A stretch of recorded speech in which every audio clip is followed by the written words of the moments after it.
Hello सम्पूर्ण साथीहरूलाई स्वागत छ आफ्नो टेक युट्युब च्यानलमा। आज भने म तपाईँहरूको लागि एकदम विशेष उपयोगी भिडियो लिएर आएको छु। तपाईँहरूले सायद थम्बनेल हेरेर थाहा पाइसक्नुभयो होला आजको भिडियो टपिकको बारेमा। आज चाहिँ हामीले एउटा नागरिकताको पछाडि र अगाडिको भागलाई एउटा A4 साइज ब्ल्याङ्क पेजमा कसरी प्रिन्ट गर्न मिल्ने किसिमको बनाउने मर्ज गर्ने भनेर म तपाईँलाई बताउन गइरहेको छु। जसको लागि चाहिँ हामीले एकदम एउटा आवश्यक पर्ने एप हो पिक्सेल ल्याब। पिक्सेल ल्याब चाहिँ तपाईँहरूले प्ले स्टोरबाट डाउनलोड गर्नुपर्ने हुन्छ। मैले चाहिँ यहाँ अलरेडी डाउनलोड गरिसकेको छु। यो पिक्सेल ल्याबबाट तपाईँले धेरैभन्दा धेरै कामहरू गर्न सक्नुहुन्छ। अहिले भने लागौँ हाम्रो नागरिकताको अगाडि पछाडिको भागलाई हामी मर्ज गर्नतिर। हामी यसरी पिक्सेल ल्याबतिर जानुपर्ने हुन्छ। पिक्सेल ल्याबमा जानुभयो भने यस्तो खालको इन्टरफेस देखाउँछ, यस्तो खालको देखाउँछ। तपाईँले यसमा चाहिँ अब यो ब्ल्याङ्क पेज रोज्नुपर्ने हुन्छ, वाइट ब्ल्याङ्क पेज। अब वाइट ब्ल्याङ्क पेज रोजेपछि चाहिँ तपाईँहरूले माथि यो राइट साइडको 3 डटमा क्लिक गर्नुपर्ने हुन्छ र इमेज साइज म्यानेज गर्नुपर्ने हुन्छ। इमेज साइज यहाँ अब यो वाइटमा चाहिँ 2480 राख्नुपर्ने हुन्छ र हाइटमा चाहिँ 3505 राख्नुपर्ने हुन्छ। ओके गरिदिने। अब हाम्रो यो एउटा पेज रेडी भयो। अब यो पेजमा चाहिँ हामीले नागरिकतालाई ल्याउनु पर्ने हुन्छ। नागरिकताको अगाडि भागलाई फ्रम ग्यालरीबाट ल्याउँ। From gallery.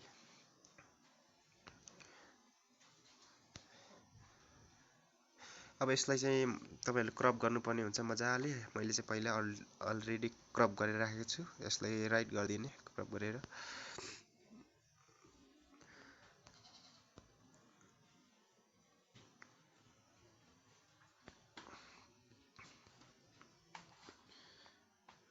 यसलाई यतिकै छोडिदिउँ। अब अहिलेलाई फेरि प्लस आइकनमा गएर फ्रम ग्यालरीबाट हामीले ब्याक साइडको ल्याउनु पर्ने हुन्छ।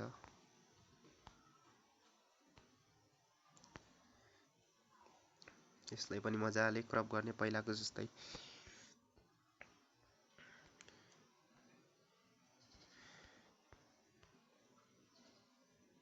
यसरी नै दुवै ल्याइसकेपछि हामीले यसलाई एउटा फिक्स साइजमा एडजस्ट गर्नुपर्ने हुन्छ।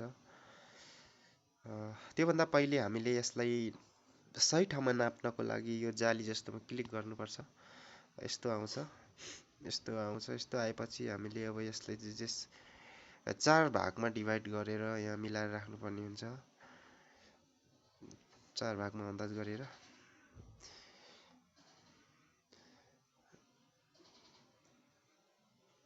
यो ठ्याक्कै यो पहिलाको हाम्रो फ्रन्ट नागरिकताको फ्रन्ट पेज र ब्याक पेजलाई चाहिँ ठ्याक्कै एउटै साइजमा राख्नुपर्ने हुन्छ र यसरी राखिसकेपछि यसरी ठ्याप्प मिलाइदिने।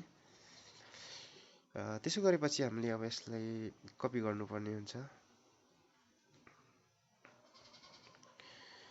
कपी गरौँ। यो बीचको रेखालाई चाहिँ हामीले सेन्टर मान्नुपर्ने हुन्छ। कपी गरौँ। अब पहिला नागरिकताको अगाडिको भागलाई हामी कपी गरौँ। यसरी कपी गरेर वरपर ठ्याक्क सिधा पर्ने गरी राखिदिउँ। अब ब्याक साइडकोलाई कपी गरिदिउँ यसरी।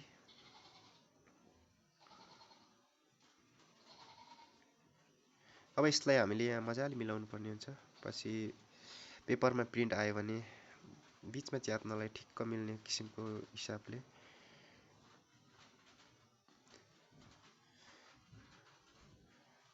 अहिले भने यति नै मिलाउँ।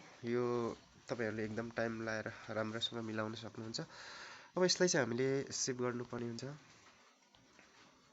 सेभ अज इमेजमा गर्नुपर्ने हुन्छ। कस्टममा गएर हामीले एकदम हाई क्वालिटी भेरी हाईमा राख्नुपर्ने हुन्छ ताकि यो राम्रो देखियोस् अक्षरहरू। Save gallery.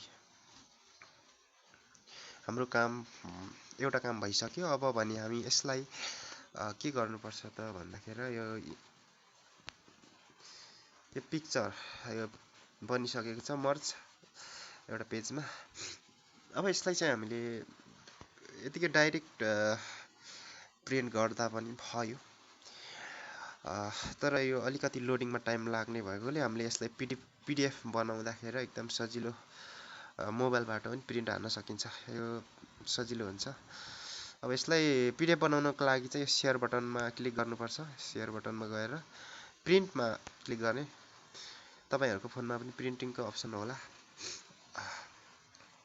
हामीले अब यहाँ चाहिँ A4 फेरि A4 पेपर रोज्नुपर्ने हुन्छ। इन्डेक्स कार्ड देखाइरहेको छ, यसमा गएर हामीले यो चाहिँ पेपर साइज हो, यहाँ ISO A4 भन्ने रोज्नुपर्ने हुन्छ।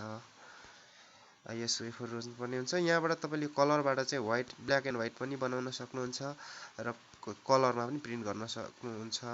प्रिन्ट गर्न अथवा पिडिएफ बनाउन सक्नुहुन्छ। हामीले चाहिँ यहाँ पोर्ट्रेट र ल्यान्डस्केप छ। अब हामीले पोर्ट्रेट नै राख्नुपर्ने हुन्छ। ल्यान्डस्केपमा राख्यो भने त्यस्तो आउँदैन राम्रो, सानो हुन्छ 4वटाको, किनभने 2 प्रति निकाल्नु छ। सो त्यसैले हामीले चाहिँ राख्नुपर्ने हुन्छ। यहाँ ल्यान्डस्केप नभएर पोर्ट्रेटमै राख्नुपर्ने हुन्छ। पोर्ट्रेटमा राखिसकेपछि अब हामीले यो पिडिएफ भन्ने अप्सनमा क्लिक गर्नुपर्ने हुन्छ। अब यति गरेपछि हामीले यसलाई सेभ गर्नुपर्ने हुन्छ। सेभ एउटा जे नाम दिएर गर्दा पनि भयो। मैले यहाँ DKKK गरेर सेभ गरिदिन्छु। अब सेभ, हाम्रो काम अब सम्पन्न भइसकेको छ। यसलाई चाहिँ हामी यहाँ डकुमेन्टमा हेर्न सकिन्छ। यो DKKK पिडिएफ भइसक्यो। अब यसलाई चाहिँ तपाईहरुले एकदम सहजै जतासुकै लगेर पनि प्रिन्ट गर्न सक्नुहुन्छ एकदम इजिली।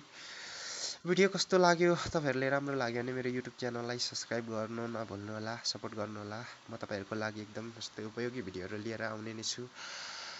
यसरी मर्ज गरेका र पिडिएफ बनाइएका फाइलहरु तपाईले सजिलै प्रिन्ट गर्न सक्नुहुन्छ। यो तपाईहरुको लागि एकदम उपयोगी हुनेछ। तपाईहरुले कुनै पनि बेला अब नागरिकताहरु बोक्नु भएको हुँदैन, तपाईसँग फोटोहरु यस्तै बनाएको मर्ज गरेका डकुमेन्टहरु छ भने यस्ता डकुमेन्टहरु पनि हल्का तपाईहरुको कामहरु टरिरहेको हुन्छ, टर्छ पनि। ओके, अहिलेलाई भने छुटौं। लाइक गर्नु होला, भिडियोलाई कमेन्ट गर्नु होला, शेयर गरिदिनु होला। एकदम विशेष गरी मेरो युट्युब च्यानललाई सब्स्क्राइब गरिदिनु होला भन्दै अहिलेलाई भने म छुट्न चाहे। हस्त धन्यवाद।